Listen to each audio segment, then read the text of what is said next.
제가 지난 약 한 5년 반 동안 목회를 하면서 제 마음에 가장 우선순위에 두고 목회를 해왔던 목회의 가장 중요한 목표이기도 하고 기준이기도 하고 방향을 설정하는 지침이기도 한 건데요. 그것은 뭐냐면 하나님의 말씀을 있는 그대로 전하고 가르쳐서 성도들로 하여금 그 말씀에 순종하는 자가 되게 하는 것입니다.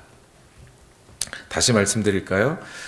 지난 5년여간의 목회 활동 기간 동안에 제가 지난 3주 동안 한국에 다녀오면서 본의 아니게 이제 수술을 하게 돼서요. 수술 때와 또 이제 병원에 누워서 깊이 생각을 해봤습니다. 내가 목회를 하는 방향들이 잘 설정하고 왔던가 하는 생각들을 하게 됐는데요. 제가 그 어떤 목회 활동을 하면서 활동 가운데 제가 잘한 것도 있고 못한 것도 있고 그런 것들이 있습니다. 그런데 돌이켜서 생각해 보니까 방향만큼은 잘못되지 않았다는 것을 확인하게 됐습니다. 왜 그러냐면 물론 그 방향대로 제가 잘 달렸다 못 달렸다 그 판단은 나중에 하나님께서 해주시겠지만 적어도 그 방향만큼은 옳았구나 하는 것이 있습니다. 그것이 바로 하나님의 말씀을 있는 그대로 전하고 가르치고 성도님들로 하여금 그 말씀을 순종하게 하는 일입니다. 예수님께서 자신의 사역을 다 마치고 부활하시고 승천하시면서 제자들에게 마지막으로 남기신 말씀이 너희는 모든 족속으로 제자를 삼아 아버지와 아들과 성령의 이름으로 침례를 주고 내가 분부한 모든 것을 가르쳐 지키게 하라 였어요. 제자 삼는 사역이 가장 중요한 것입니다. 근데 그 제자 삼는 사역이라는 것이 무엇을 통해서 이루어져요? 하나님의 말씀, 예수 그리스도께서 이 땅에 오셔서 우리에게 주신 말씀을 가르치고 그 말씀을 배운 이들로 하여금 그 말씀을 지키게 하는 것으로 제자 삼는 사역이 이루어진다는 겁니다. 예수님이 그것을 우리에게 분부하셨어요. 신학교를 다닐 때 제 마음속에 있었던 생각 한 가지, 매우 중요한 한 가지 생각이 있었는데 그것을 전에도 여러분께 말씀을 드린 적이 있죠.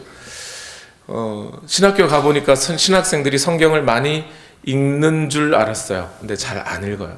신학 공부한다고 성경을 안 읽어요. 이상해요. 1년이 지나도록 성경 1독 한번 제대로 하는 신학생이 별로 없어요. 그리고 신학교 가서 하나님의 말씀을 열심히 읽으면서 또 생각을 해봤던 것 중에 하나가 뭐였냐면 목사님들이 설교를 하시면서 설교 시간에 자기 이야기 하시면서 성경 이야기는 안 하세요. 그러면서 제 마음속에 들었던 생각이 뭐냐면 목사도 설교 강단에 서서 하나님의 말씀을 전하지 않고 또 설교 시간에 설교를 열심히 목사가 한다 그래도 모든 성도님들이 그걸 다 듣는 건 아니잖아요. 졸다가 들으시기도 하고 딴짓하며 들으시기도 하고 눈은 목사를 쳐다봐도 마음은 딴 데가 있기도 하고 그죠? 그러니까 그런 상황에서 목사가 설교를 한다고 하면서 자기 이야기 해버려요. 성경 이야기는 하지 않고 또 성도님들은 평일날 이것저것 다 드라마도 보시고 영화도 보시고 잡담도 하시는데 성경은 안 읽으시고 큐티 한다고 본문을 펼쳐놓고 큐티를 한다고 하지만 성경을 읽고 그 말씀, 그 본문의 말씀이 오늘 내게 적용된 말씀으로 생각하여 그 말씀이 어떻게 적용되었는지를 글로 쓰는 게 아니고 내 감상을 글로 옮겨 적고 그러는 사이에 하나님의 말씀은 성도들에게 또는 사람들에게 선포가 돼요? 안 돼요? 안 돼요. 안 된다는 사실은, 안 된다는 얘기는 전 세계 인구를 한번 생각해 보세요. 전 세계 60억, 70억 인구 중에 기독교인이라고 하는 인구는 약 30%라고 하죠. 그 30% 중에 천주교도 포함되어 있어요. 전 천주교는 빼고 싶거든요. 빼봅시다. 흔히 말하는 기독교 또는 개신교라고 하는 사람들이 성경을 규칙적으로 하루에 또는 매일이든 아니면 한 주든 규칙적으로 시간을 정해서 읽는 사람의 수가 약 한 20% 된대요. 그러면 그 20% 되는 인구 중에서 설교를 매주 듣는데 설교도 그나마 목사가 자기 얘기하고 끝나버리면 하나님의 말씀은 성도들에게 선포될 시간이 거의 없어요. 그런데 우리가 중요하게 생각해야 되는 것 한 가지 뭐냐면 하나님의 말씀이 선포되지 않는다는 이 이야기는 구원이 일어나지 않는다는 얘기예요. 하나님의 말씀이 없이 구원이 있을 수 없습니다. 우리가 받는 구원은 하나님의 말씀을 통해서 오는 거예요. 하나님께서 예수 그리스도를 알려주시고 하나님의 구원의 역사를 알려주시고 하는 그 모든 하나님의 말씀이 선포되지 않는데, 들려지지 않는데 누가 구원받아요? 말이 안 되잖아요. 그렇죠?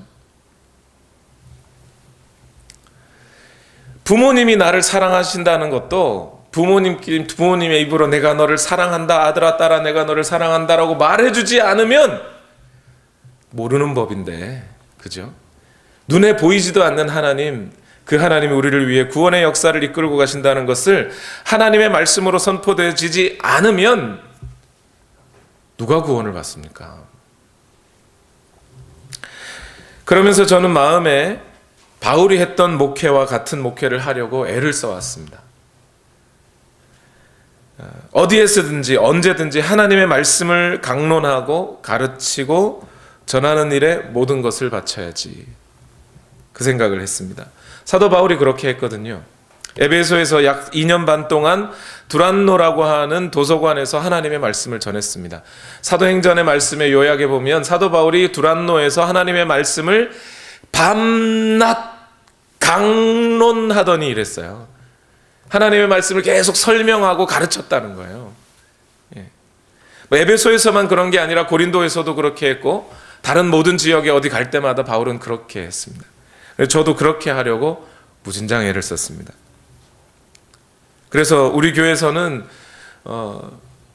성경 공부 교재를 손수 제가 직접 만들고 또 성경을 가르치고 또 설교를 할 시간이 있으면 하나님의 말씀을 강해하여 전하는 것에 최선을 다해 왔습니다. 거기에 대한 열매, 그러니까 열매라고 표현하면 좀 이상한데 거기에 대한 결실이 있느냐, 성도 수가 좀 늘어났느냐, 그건 제 몫이 아닙니다. 제가 할 일이 아니죠. 제가 할 일은 오직 하나님의 말씀을 전하는 일 뿐입니다. 그래서 제 마음속에는 성도 수를 불리는 이벤트를 한다거나 그런 방식으로 목회하는 것은 제 목표가 아닙니다. 하나님께서 복을 주셔서 우리 교회 성도 수가 많이 늘어나게 해주신다면 감사한 일이지요. 그러나 그것이 제 목표는 아닙니다. 또 제 생계를 위해서 목회를 이어가는 것도 제 목표는 아닙니다. 이 지역에 영적인 어떤 큰 발자취를 남기는 것도 제 목표는 아닙니다. 짧은 인생 가운데 역사의 한 획을 그을 수 있는 그런 위대한 영적 지도자가 되는 것도 제 목표는 아닙니다. 아무것도 제 목표가 될 수는 없고 제 목표는 오직 하나님의 말씀을 여러분에게 전해드리는 것뿐입니다. 이렇게 목회를 하고 있으면서 제 마음에 한 가지 궁금한 것이 생겼습니다. 특히 오늘 본문 말씀과 관련된 것인데, 오늘 말씀을 통해서 여러분에게 중요한, 여러분 인생에서 가장 중요하다고 할 수 있는 질문 두 가지를 여러분께 던지려고 합니다. 첫 번째는 뭐냐면, 그러면 목사는 그렇게 목회를 했는데 나는 어떤 마음으로 하나님의 말씀을 받아왔는가? 어떤 마음으로 하나님의 말씀을 받아왔는가 하는 것과, 두 번째는 그래서 내 마음 가운데 하나님의 말씀이 열매를 맺고 있는가? 이 두 가지입니다. 이 두 가지 질문을 여러분 오늘 말씀을 통해서 스스로 물어보시고, 여러분 자신에게 물어보시고 답할 수 있는 시간이 되셨기를 바랍니다. 오늘 말씀은 흔히 씨 뿌리는 비유로 알려진 말씀입니다. 씨 뿌리는 비유. 근데 마태복음에서는 씨 뿌리는 비유라고 이렇게 비유의 제목을 예수님이 직접 들어주셨어요. 그런데 오늘 누가복음에 보면 씨 뿌리는 비유라고 제목을 넣어주시지는 않았습니다. 대부분의 사람들은 이 본문의 말씀을 마태복음, 마가복음, 누가복음에서도 볼 수 있기 때문에 대부분의 성도님들이 성경 읽을 때마다 3번 반복돼. 그래서 그냥 쭉 읽고 넘어가세요. 그런데 이 말씀은 예수님께서 직접 하신 말씀이고 매우 쉽게 하신 말씀이에요. 그러나 쉽다고 대충 읽고 넘어갈 말씀은 절대 아니고 철저하게 그 말씀을 우리 자신에게 적용해서 매우 엄중한 예수님의 경고를 받아들여야 할 말씀입니다. 아주 엄중합니다. 이 비유는, 오늘 읽으신 이 비유는 크게 두 부분으로 되어 있는데요. 첫째는 비유 자체의 말씀이 있고, 그 다음에 예수님이 그 비유의 말씀을 직접 해석해 주신 것이 있습니다. 예수님이 직접 비유를 해석해 주셨기 때문에 설교자가 할 일이 줄어들었습니다. 해석을 안 해드려도 됩니다. 예수님이 다 해석해 주셨습니다. 그래서 여러분이 받아들이기도 아주 쉽습니다. 첫 번째 비유의 내용의 자체 말씀을 보면 어렵지 않죠? 씨 뿌리는 사람이 농부겠죠? 씨 뿌리는 사람이 씨를 뿌리러 나갔는데 덜어는 길가에 떨어지고 덜어는 돌밭에 뿌려지고 덜어는 가시밭에 뿌려지고 덜어는 좋은 땅에 떨어졌더라. 앞에 3가지 땅에는 열매를 맺어요, 못 맺어요? 못 맺었고 마지막 좋은 땅에 떨어진 씨들만 열매를 맺더라 하는 겁니다. 이 비유에 대해서 예수님이 직접 정확하게 해석의 요지를 말씀해 주셨어요. 해석을. 씨는 뭐다? 씨는 하나님의 말씀이다. 설교가 아니고요. 잘 들으세요. 설교가 아니고 목사가 이 앞에서 만담한 이야기가 아니고 하나님의 말씀이에요. 씨는 하나님의 말씀을 말하고 밭은 그럼 뭘 얘기한다고요? 예수님의 말씀을 통해서 알 수 있는 것은 씨는 밭이란 사람들의 마음을 이야기한다고 했어요. 그래서 이 비유에 대한 해석은 무엇으로 해석을 할 수 있냐면 하나님의 말씀과 그 말씀을 들은 사람들의 마음의 자세로서 이 비유의 말씀을 그 중심으로 이 비유의 말씀을 해석하는 겁니다. 특히 해석의 열쇠가 되는 말씀을 8절에 또 한 번 해주셨는데 예수님이 뭐라 그랬냐면 들을 귀가 있는 사람은 들어라 이랬어요. 여기서 듣다라는 헬라어가 아쿠오라는 단어예요. 근데 이 아쿠오라는 단어는 한국어로 번역될 때 들을지어다, 들어라 이렇게 번역이 되어 있지만 정확하게 이 헬라어의 의미 속에는 단순히 귀로 듣다 뿐만이 아니라 마음 깊이 받아들여 그 말씀에 순종하는 것까지를 의미합니다. 아쿠오는요. 그냥 단순히 흘려 듣는 것을 말하는 건 아니에요. 그래서 9절부터 비유의 해석이 예수님이 시작하고 있는데 비유를 뭐라고 해석하고 있냐면 사람들이 처음에 씨 뿌린 자가 씨를 뿌렸는데 길가에 떨어졌더라. 사람들이 밟고 새들이 와서 그 씨를 먹어버려서 열매 맺지 못하더라. 그래요. 씨를 밟고 새들이 먹어 없애버리는 것, 이것을 뭐라 그래요? 복음이, 하나님의 말씀이 사람의 마음에 던져졌는데 그런데 어떻게 됐다는 거예요? 누가 와서? 사단이 와서 그 말씀을 빼앗아가 버렸다는 것을 말해요. 제가 생각하기에는 이 길가밭에 떨어진 마음의 상태를 가지고 오늘 여기에 와 계신 분은 없을 거라고 생각합니다.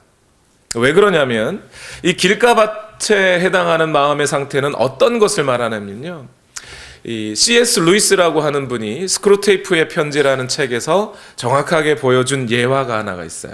한 사람이 박물관을 다니다가 거기서 고문서를 발견합니다. 그리고 그 고문서에서 매우 정신적으로 영적인 세계에 관한 문장을 읽어요. 그리고 그 문장을 읽은 것 때문에 계속 고민합니다. 하나님이란 존재하는가? 영적인 세계란 존재하는가?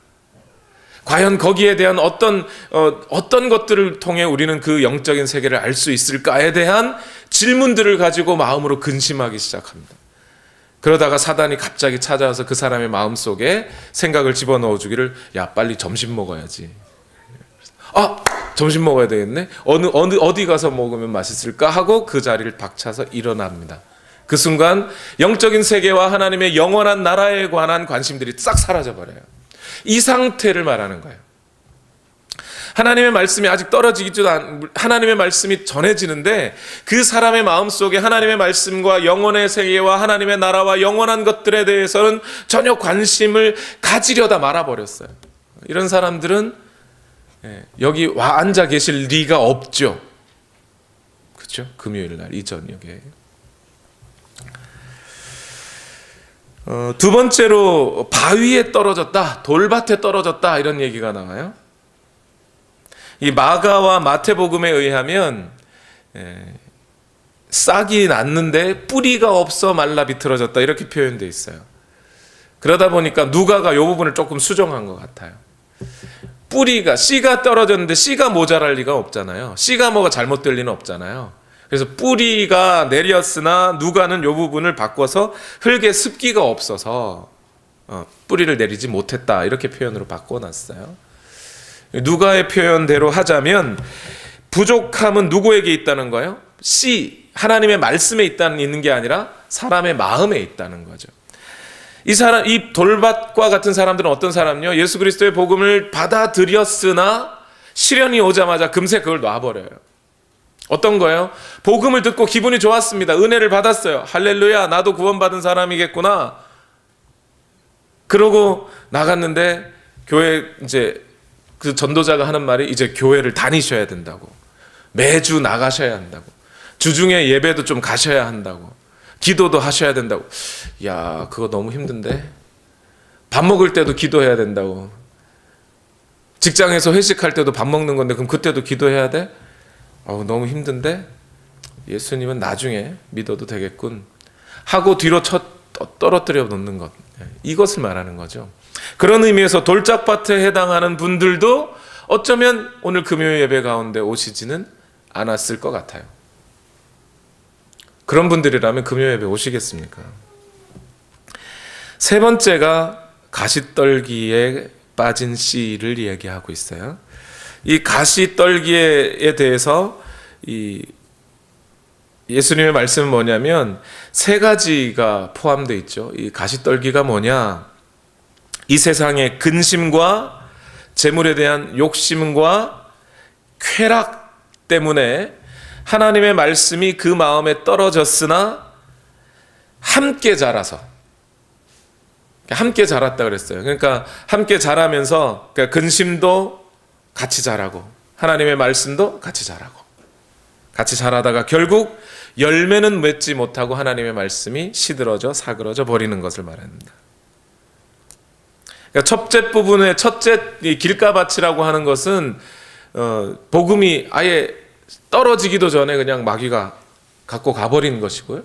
둘째의 돌짝밭 같은 경우는 떨어지자마자 금세 믿음도 함께 사라져버린 경우를 말하죠.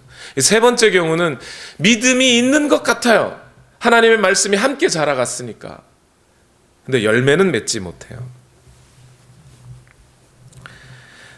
제가 생각하기에는 길가밭이나 돌밭 같은 경우에 그런 마음의 상태를 갖고 계신 분들은 오늘 여기에 오시지는 않을 확률이 매우 높습니다.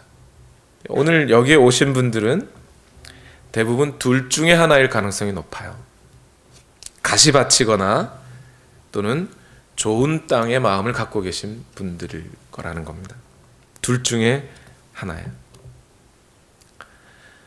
제가 오늘 이 자리에서 당장 여러분들 모두가 가시밭일 거라고 표현하지는 않겠습니다. 그런데 한국에서 들리는 소문과 또 한국에 있는 교회들을 다녀보면서 제가 갖게 된 판단은 뭐냐면 생각보다 좋은 땅의 마음을 가지신 분들보다는 가시밭의 마음을 가지신 분들이 많더라는 겁니다. 표현을 참 유하게 해서 그런데요. 좀 더 극단적으로 말씀드리면 좋은 땅의 마음을 가지신 분들보다는 가시밭의 마음을 가지신 분들이 더 많은 것이 오늘 현대 교회가 아닌가 합니다.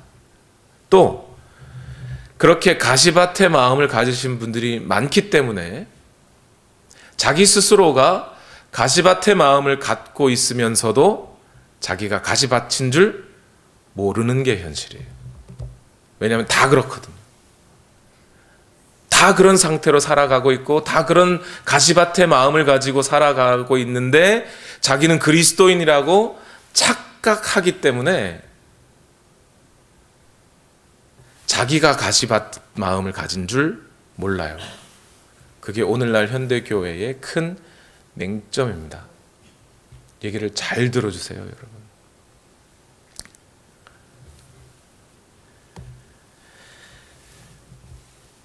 왜 그럴까요?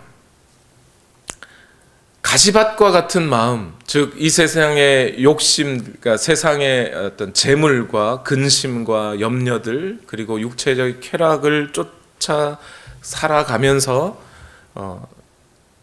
동시에 자기 자신은 하나님의 말씀을 가지고 살아가고 있다고 믿는 이 사람들이 왜 이렇게 많은 걸까요?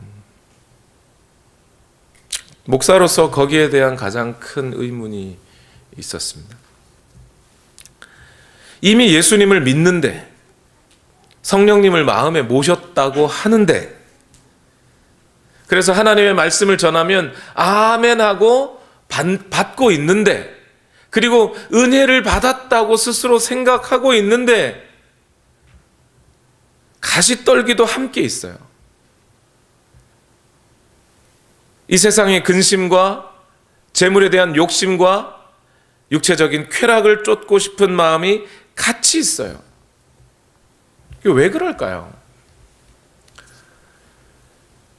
옥하는 목사님의 표현을 빌리자면 그리고 그분의 표현의 말씀을 그대로 따라보면 성도님들이 그 마음에 그 가시떨기를 뽑으려 하지 않기 때문이라는 거예요. 안 뽑으니까 그대로 있지 뽑으면 없어진다는 겁니다. 뽑을 생각도 하지도 않고 가시떨기를 그대로 두고 살아가고 있기 때문이라는 거예요. 이게 왜 그런가? 이게 무슨 얘기인가? 비유적으로 먼저 설명을 드리면 이렇습니다. 제가 시골 출신이에요. 아주 깡촌에. 시골에 살다 보면 그런 분들이 있어요. 여러분, 화전민이라고 하세요. 화전민. 화전민이 뭐냐면 너무 가난해서 땅이 없는 분들이에요. 이분들은 평평한 땅이 없고 그래서 산속에 들어가 사십니다. 근데 산속에 들어가도 먹고 살 밭이나 논이 필요하잖아요. 그래서 그 산에다 불을 지릅니다. 그러니까 불을 지르면 나무가 다 타버리겠죠. 그리고 그 땅을 불 지르고 남은 땅을 개간해서 사는 분들이에요. 그래서 화전이에요. 불 지른 땅이라 그래서. 그래서 화전민들이 그렇게 사세요.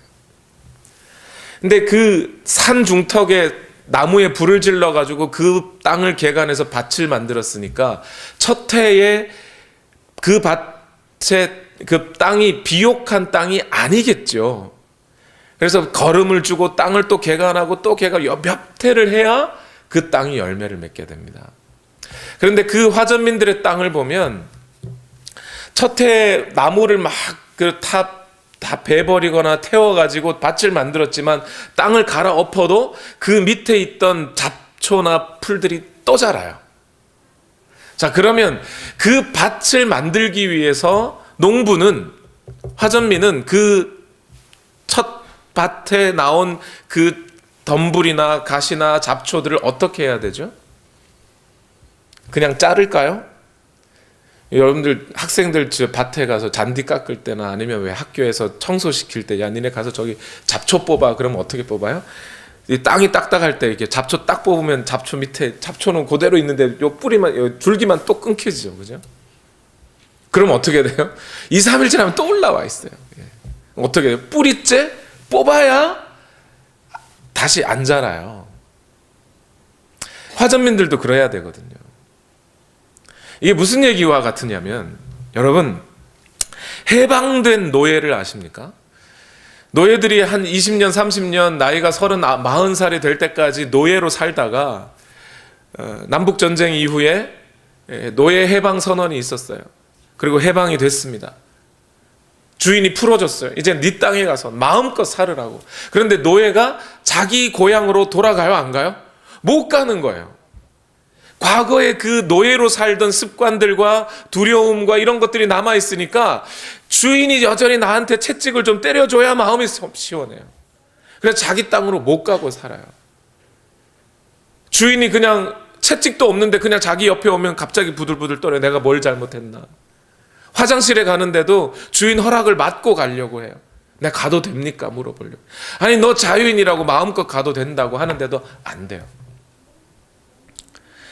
노예가 된 상태에서 자유인이 되어보고 나니까 그런 습관이 있듯이 오늘날 우리가 과거에 이 세상의 향락들과 육체의 쾌락을 쫓고 이 세상 풍속을 쫓던 자로 살다가 예수 그리스도를 만나고 참된 자유를 얻었어요.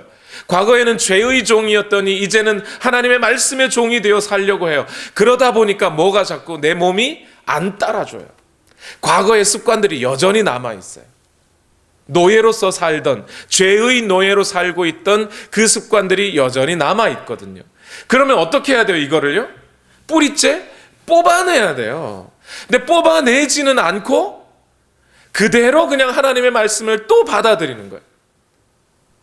그 어떻게 돼요?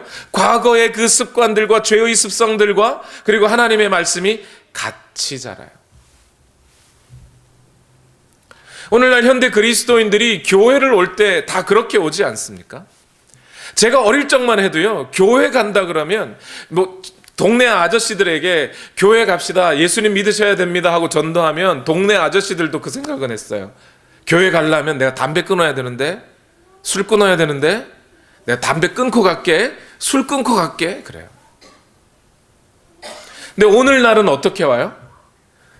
장로님들이 야, 나도 장로인데 이러면서 술 같이 드세요. 그렇죠? 예수 그리스도를 믿으면 윤리적으로 도덕적으로도 변화된 삶을 살아야 한다는 것에 대한 생각이 없어져 버린 세대예요, 오늘날은. 제가 어렸을 적에 교회를 갈 때요, 제가 다니던 교회 목사님이 설교를 잘하는가, 그 교회 시스템이 좋은가, 성도 수는 몇 명인가, 이런 거 안 물어보고 교회 갔어요. 당연히 그렇게 가야 되고 교회 다니는 사람들은 착하게 살아야 된다고 생각을 했어요. 근데 오늘날은 어떻게 해요? 교회 간다고 하면, 여러분 예수 믿으세요 하면 목사님이 잘 사는 사람인지 착한 사람인지 설교는 잘하는지 그 교회는 그나마 빚이 없는지 성도 수는 좀 많은지 우리 아이들을 위한 시스템이나 프로그램은 잘 갖추어져 있는지를 물어보고 그러고 교회를 가요. 그렇죠? 하나님의 말씀을 들을 때도 그것이 하나님의 말씀이니까 순종하여 듣기보다는 그 말씀이 내게 얼마나 은혜를 끼칠까, 나를 얼마나 감동시키실까. 오늘 목사님이 설교하셨는데 그 목사님의 설교가 오늘 내게 얼마나 감동이 되는가를 판단하고 가요. 내게 얻어질 이득이 무엇인가를 생각하죠. 교회 가면서 내게 없어져야 할 것, 내가 사라져야 할 것, 내게서 버려져야 할 것들에 대해서는 생각하지 않더라 말입니다, 사람들이. 그래서 제가 먼저 말씀드린 거예요. 오늘날 교회 안에는 좋은 땅의 마음을 가진 사람들보다는 가시밭의 마음을 가진 사람들이 더 많더라는 거예요. 이런 이유들 때문에. 가시밭이 뭐라고요? 예수님이 직접 설명해 주셨어요. 가시밭이 뭐라고요?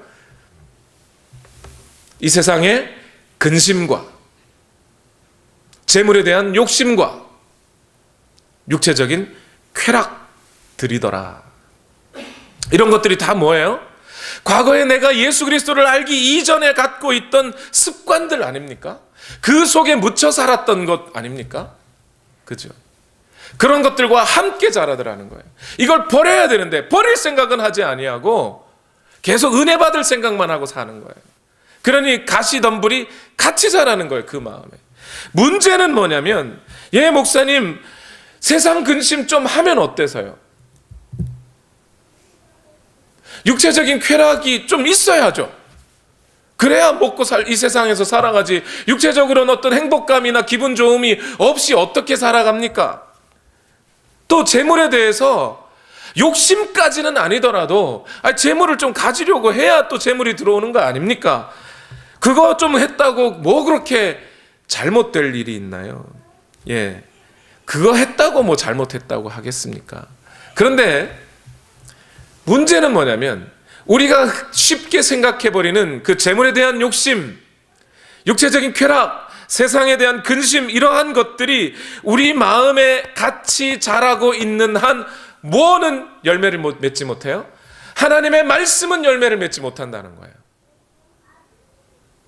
그게 문제입니다. 분명히 하나님은 능력 있으신 분이에요. 하나님은 그만큼 권위가 있으신 분이시고 능력 있으시고 전지전능하신 분이세요. 그런데 하나님께서 복음을 우리에게 주실 때 우리가 그 복음을 받아들여 자발적으로 그 복음의 하나님의 말씀에 순종하기를 바라고 우리에게 주셨어요. 우리에게 기계처럼 하나님의 말씀을 받아들이는 순간 우리는 너무나 자연스럽게 금방 뚝딱 하고 성인이 되는 게 아니라 말입니다. 우리가 애쓰고 노력하여 하나님의 말씀에 순종하기를 바라셔요. 처음 아담과 하와가 창조되었을 때 그들은 죄를 지을 가능성이 있는 사람이었어요? 없는 사람이었어요? 가능성이 없는 사람이었으면 죄 안 지었겠죠. 그러나 하나님은 그 인간들에게, 사람들에게 이 세상 그 어떤 피조물보다 높은 지위를 주시고 또한 그들에게 스스로 생각하고 판단할 수 있는 능력까지를 주셨단 말이에요. 그 스스로 생각하고 판단하는 능력을 가지고 하나님의 말씀과 하나님의 권위에 동의하고 그래서 그 말씀에 순종하기를 바라는 거예요. 동물들처럼, 기계들처럼 그냥 버튼 딱 누르면 1 더하기 1은 이 답이 나오는 그런 기계가 되어서 살라는 게 아니라 스스로 판단하여 하나님의 말씀이 옳음을 인정하고 순종하기를 바라셔서 우리에게 그런 특권을 우리에게 함께 주셨어요. 그런데 인간이 스스로 그 능력에서 하나님의 말씀을 인정하지 아니하고 이 세상의 쾌락과 근심과 걱정들을 향하여 살아가고 있으면서 그 마음들을 함께 우리는 잘하고 있더라는 거예요. 그래서 너무나 자동으로 하나님의 말씀이 들어오면 자동으로 이런 근심과 쾌락과 유혹이 떠나는 게 아니라 우리 스스로 노력하여 이것을 끄집어내야 됩니다. 우리 마음으로부터. 그 죽음의 씨앗들을 끄집어내고 그 마음밭에 하나님의 말씀을 심어야 돼요. 여러분께 물어보죠. 여러분 이렇게 하고 계시나요? 이렇게 하고 계십니까? 어느 날 갑자기 내 스스로 이 세상의 근심에 꽉 들어차 있을 때 내가 왜 이러고 있지? 이러면 안 되지. 이러면 안 되지. 아무것도 염려하지 말고 오직 모든 일에 기도와 간구로 너희 구할 것을 감사함으로 하나님께 아뢰라. 그리하면 모든 지각에 뛰어난 하나님의 평강이 너희 마음과 생각을 지키시리라고 분명히 성경이 말씀하고 계신데 나는 왜 이걸 근심하고 있지? 얼른 근심과 걱정을 내려놔야지. 끄집어내야지. 내 마음에서 뿌리 뽑아야지 하고 계십니까? 아니면 여전히 그 근심과 걱정에 싸매여가지고 이렇게 하면 어떨까? 저렇게 하면 어떨까? 이렇게 살까? 저렇게 살까? 전전긍긍하고 계세요. 예수님께서 분명히 하신 말씀대로 너희가 하나님과 재물을 겸하여 섬길 수 없다고 분명히 얘기하셨는데 여전히 내 마음속에는 이것 있어야 먹고 살지. 이렇게 해서 내 평생 피땀 흘려 모은 재산 이것 있어야 남은 인생을 제대로 살지라고 생각하고 계세요? 아니면 이것 없어도 하나님의 은혜로 살 수 있다고 생각하고 계세요? 전에도 말씀드렸죠. 재물의 문제는 단순히 재물만의 문제가 아니라 그 재물이 우리 믿음의 있음과 없음을 판별하는 기준이 될 때가 있어요. 때로는 단순히 돈 많은 사람은 지옥 가고 돈 가난한 사람이 천국 간다 이런 뜻이 아니에요. 오늘 내게 주어진 재물을 내가 어떻게 사용하고 있는가라는 것이 오늘 나의 믿음이 있는가 없는가, 내가 하나님의 말씀을 받은 자인가 아닌가를 판단하는 기준이 될 때가 있어요, 여러분.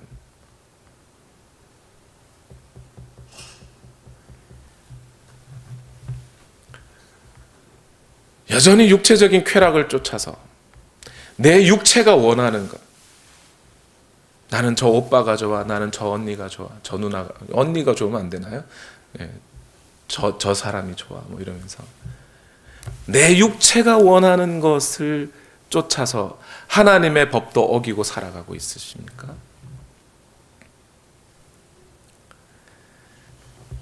왜 사람들은 이 마음속에 있는 이 가시덤불을 빼내려고 하지 않을까요? 이것이 제가 생각하기엔 이런 것 같아요. 이것이 가시덤불인 줄 모른다. 자기에게 예를 들어서 내가 육체적으로 뭘 원하는데 이것이 하나님 뜻에 맞지 않아. 그러면 내 육체를 꺾으려 하지 않고 사람들은 뭘 해요? 나에게 바른 소리 하는 그 사람을 욕해요. 그렇죠? 집사님 그렇게 사시면 안 된다고 말해주면, 그죠? 목사님 뭘 하시냐고. 상처받았어. 목사님 그런 얘기 해가지고 상처받았어. 상처받았다는 이야기는 또 다른 말로 표현하면 뭐가 돼요? 나는 보호받아야 돼. 내 말이 옳아. 그죠? 오늘 그놈의 상처 때문에 교회에서 목사들이 설 자리가 없어요. 말만 하면 상처받았다 그래가지고. 또 한 가지 이유는요, 왜 사람들이 이 가시덤불을 마음에서 빼내지 않느냐? 하나님의 말씀의 권위를 두지 않기 때문에 그래요. 그러면 하나님이 누구세요? 천지를 만드신 분이세요. 천지를 지으신 분이시라고요. 나를 지으신 분이라고요. 나를.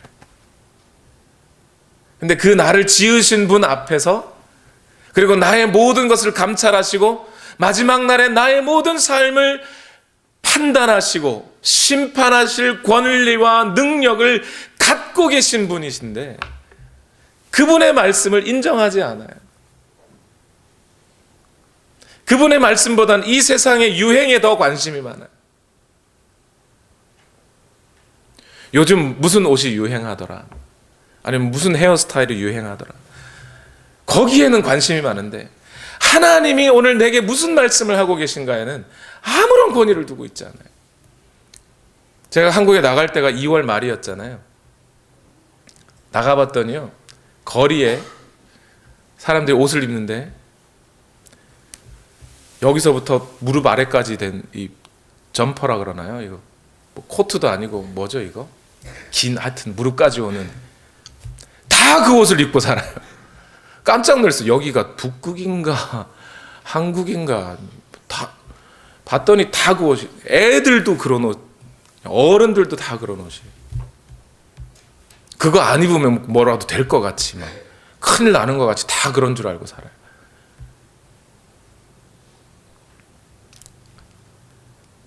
그런데 하나님께서 오늘 우리에게 뭐라고 하시는지에 대해서는 권위가 없어요.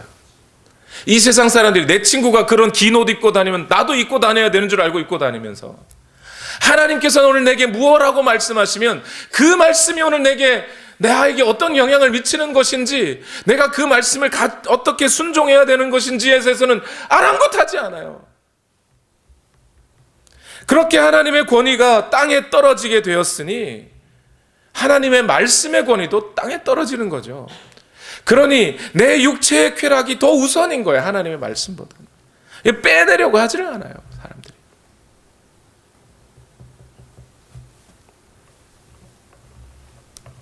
여러분께 다시 말씀드립니다.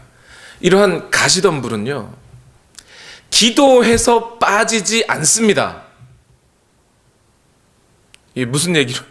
이게 뭐 기도의 능력을 제가 부인하고자 함이 아니라, 여러분 기도하면서 머릿속으로 아니면 마음속으로 아니면 입으로 외쳐가지고 이 가시덤불아 빠져나가라 하고 몇 번을 외친다고 그게 빠져나가는 게 아니에요.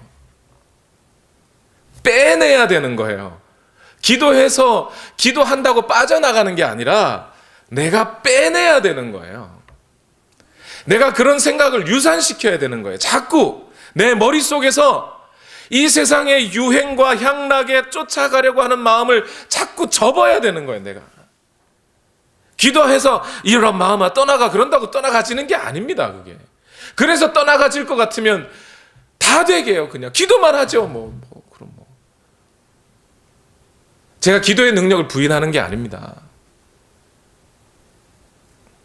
그렇게 그거 빼내라고 그런 식으로 떠나가 하라고 기도를 주신 게 아니에요. 하나님은 하나님과 만나 기도하는 것은 하나님과 만나 우리가 하나님과 교제하기 위함이지요. 하나님을 더 깊이 알고자 함이죠. 그러면 하나님이 그러실 거예요. 야, 떠나가만 하지 말고 빼내라고 직접. 여러분, 이 가시덤불 속에 살고 있는 이 사람이 구원받을 수 있을까요? 제가 이미 답을 드렸어요. 어떤 면에서. 이 질문, 이 가시밭과 돌짝밭과 길가밭과 관련된 이 신학자들의 가장 큰 고민은 뭐냐면 이 사람들이 구원받을 수 있는가에 대한 질문이에요. 답은 두 가지예요. 구원받을 수 있다, 없다. 두 가지예요. 구원받을 수 없다라고 생각하는 사람들은 왜 구원받을 수 없어요? 성경이 분명히 얘기했거든요. 열매를 보아 나무를 안다. 나쁜 나무가 좋은 열매 맺을 수 없고 좋은 나무가 나쁜 열매 맺을 수 없다. 예수님 분명히 말씀하셨어요. 그러니까 열매를 맺을 수 없다고 하셨기에 그 나쁜 나무라는 거예요. 그렇기 때문에 아직 길가밭이든 돌짝밭이든 가시밭조차도 구원받을 수 있는 사람은 아니다. 다른 쪽으로 구원받을 수 있다고 생각하는 분들이 있어요. 그런 분들의 이야기는 뭐냐면 하나님께서 그를 부르셨다면 언젠가는 하나님께서 그 마음을 개간하셔서 그 마음을 좋은 땅의 밭으로 만드셔서 이렇게 하나님의 말씀이 심겨지고 열매 맺도록 해주실 것이다. 일종의 성도의 견인의 차원에서 이해하는 분들도 있어요. 근데 제가 가만히 그 내용을 살펴봤더니 답은 두 가지로 내리고 있지만 사실은 한 가지 답이에요. 구원받을 수 있다는 거예요, 없다는 거예요? 없다는 거예요. 그 마음이 가시밭인 한 구원받을 수 없다는 겁니다. 하나님의 말씀이 열매를 맺지 못하는데 어떻게 구원받을 수가 있어요? 이미 구원받지 못한 마음인 거죠. 그러나 제가 전제를 달았죠. 뭐라고요? 그 마음이 여전히 가시밭인 한 그렇다는 거예요. 인생의 끝에서 죽기 전까지 항상 그 마음 속에 살아 있었다면 그 사람은 구원받을 수 없는 거예요. 이미 구원받지 못한 삶을 살고 있었던 거예요. 하나님의 말씀보다 이 육체적인 쾌락과 이 세상의 근심과 재물의 욕심 속에 살았으니 그가 어찌 구원받은 사람이라고 할 수 있겠습니까? 그러나 사도 바울의 경우를 봐도 그가 어떤 사람이었어요? 하나님의 말씀을 쫓고 하나님의 향하여 열정을 낸다고 했던 사람조차도 예수 그리스도를 만나고 그 예수 그리스도를 주와 구세주로 직접 영접하고 거듭나고 났더니 그 마음이 옥토로 바뀌듯이 오늘 하나님께서 우리의 마음을 바꾸어 주시기만 한다면, 그리고 우리가 또한 그 가시밭 속에 있는 그 가시덤불들을 빼내고 하나님의 말씀에 과연 진리임을 우리가 깨닫고 받아들일 수만 있다면, 그래서 우리 마음이 변화될 수만 있다면, 그렇다면 말이죠, 분명히 우리도 구원받을 수 있을 겁니다. 이제 이 열매와 관련해서 말씀드리면서 마지막 말씀을 마치죠. 여러분, 이 열매가 뭐냐에 대한 사람들의 해석이 다양했어요. 열매 그러면 전도자, 그죠? 교회 앞에 포도나무 이렇게 그려가지고 오늘 전도 몇 명 했어요. 그 열매가 돼가지고 전도 한 명 한 사람, 나 열매 맺혔어 이렇게 생각. 성경에서 열매는 그런 게 아니죠. 로마서 5장 3절에서 5절 말씀 다 같이 한번 읽어봅시다. 시작. 그뿐만 아니라 우리는 환난을 자랑합니다. 우리가 알기로 환난은 인내력을 낳고 인내력은 단련된 인격을 낳고 단련된 인격은 희망을 낳는 줄을 알고 있기 때문입니다. 이 희망은 우리를 실망시키지 않습니다. 하나님께서 우리에게 주신 성령을 통하여 그의 사랑을 우리 마음속에 부어주셨기 때문입니다. 이게 무슨 말이에요? 지금 바울은 로마서 5장에서 믿음으로 말미암아 의롭다고 인정함을 받은 사람들, 다른 말로 하면 구원받은 사람들의 삶의 변화를 이야기하고 있어요. 그 구원받은 삶의 변화 중에 이런 게 있다는 거죠. 환난은 인내력을 낳고, 인내력은 뭘 낳아요? 단련된 인격을 낳고가 나와요.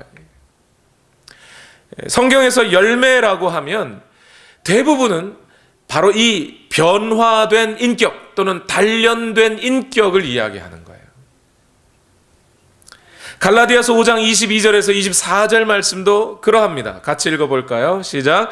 그러나 성령의 열매는 사랑과 기쁨과 화평과 인내와 친절과 선함과 신실과 온유와 절제입니다. 이런 것들을 막을 법이 없습니다. 그리스도 예수께 속한 사람은 정욕과 욕망과 함께 자기의 육체를 십자가에 못 박았습니다. 예수님을 믿는다는 사람은 어떤 사람요?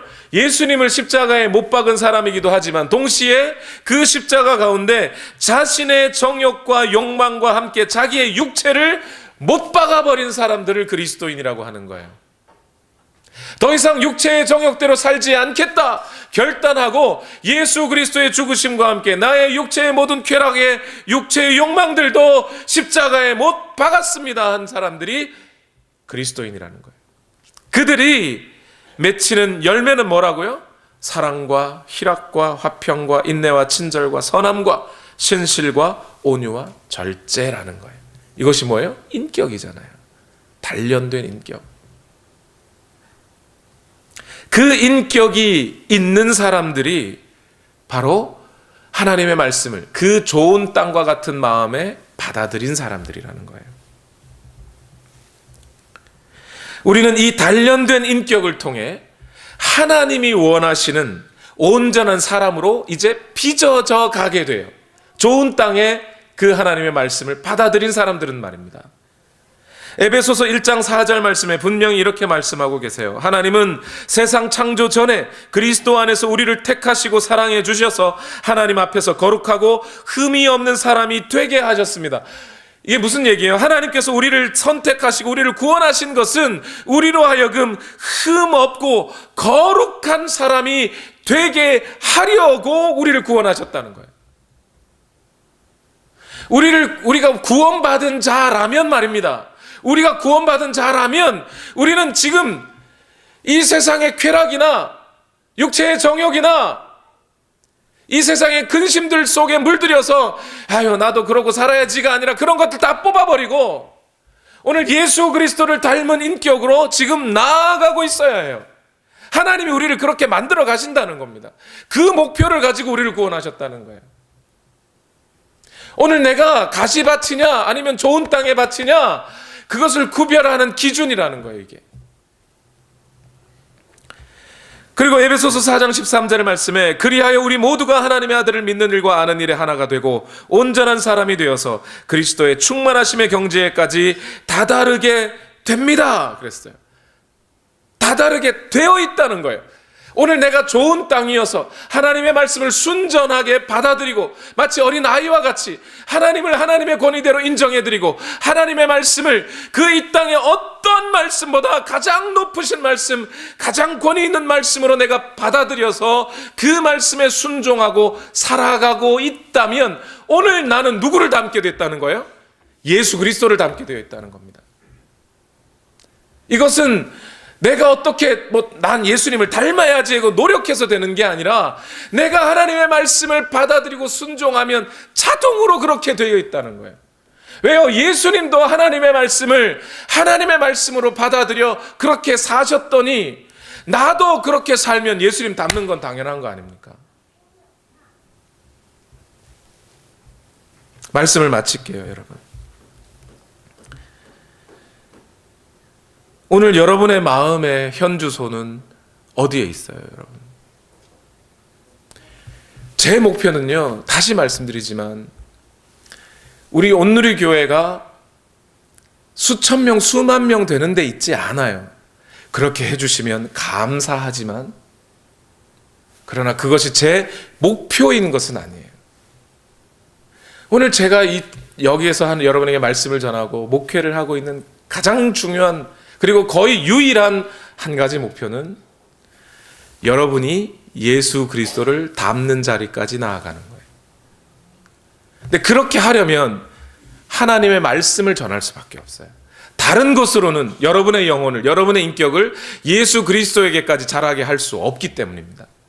그래서 하나님의 말씀을 계속 전하려고 하는 거예요. 성경의 말씀을, 이 성경 자체가 하나님의 말씀이라고 분명히 인정하고 이 성경의 말씀을 하나님의 말씀과 동일한 권위에 두고 여러분에게 전하는 겁니다. 그러면 그 말씀을 받으시는 여러분은 어떤 마음으로 그 말씀을 받고 계십니까? 여전히 내 마음속에 육체적인 쾌락이나 이 세상의 근심들이나 그런 재물에 대한 욕심들을 그대로 둔 채, 그런 분들은요 주로 말씀을 전하면 자기 방식대로만 이해해요. 하나님의 말씀을 하나님 말씀대로 이해하지 않으시더라고요.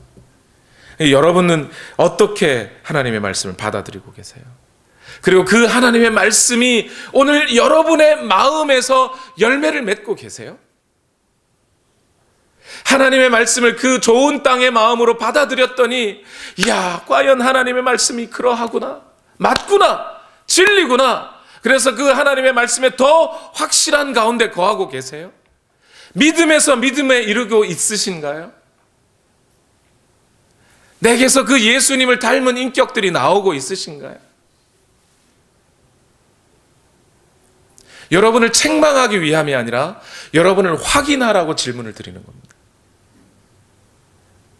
하나님의 말씀을 순종하려고 들으세요? 아니면 야, 하나님 말씀 오늘도 내가 한번 감동받아 봐야지, 은혜 받아야지 하고 배워야지 하고 듣고 계세요? 요한복음에 분명히 말씀하고 계세요. 예수님은 오늘 이 말씀을 지키려고 듣는 자는 과연 이 말씀이 하나님에게서 온 것인 줄 알 것이다. 오늘 여러분이 하나님의 말씀을 순종하려고 듣고 있다면, 한 말씀이라도 놓치지 아니하고 내가 반드시 이 말씀을 순종하리라, 하나님의 말씀이니 나를 고쳐 하나님의 말씀 앞에 나를 끌어올려 놓으리라 하면서 그렇게 듣고 계시다면, 여러분은 오늘 분명히 여러분의 마음은 좋은 땅에 바칠 것이 분명합니다. 그런 분들에게 하나님께서는 분명히 약속하고 계십니다. 여러분의 인격이 예수 그리스도를 닮아가게 될 것이라는 것. 우리 다 같이 기도하십시다.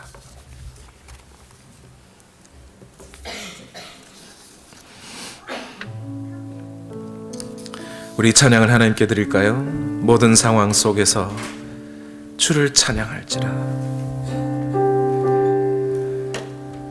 내 영혼이 확정되고 또 확정되었사오니 믿음의 눈을 들어 주를 바라봅니다. 우리 결단하십시다.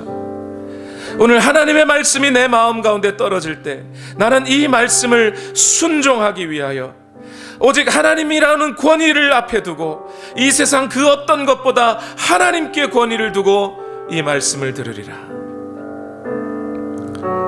우리 찬양하며 또 결단하십시다. 모든 상황 속에서 주를 찬양할지라, 주를 찬양할지라. 주는 너의 큰 상급, 주는 너의 큰 상급, 큰 도움이시라, 큰 도움이시라.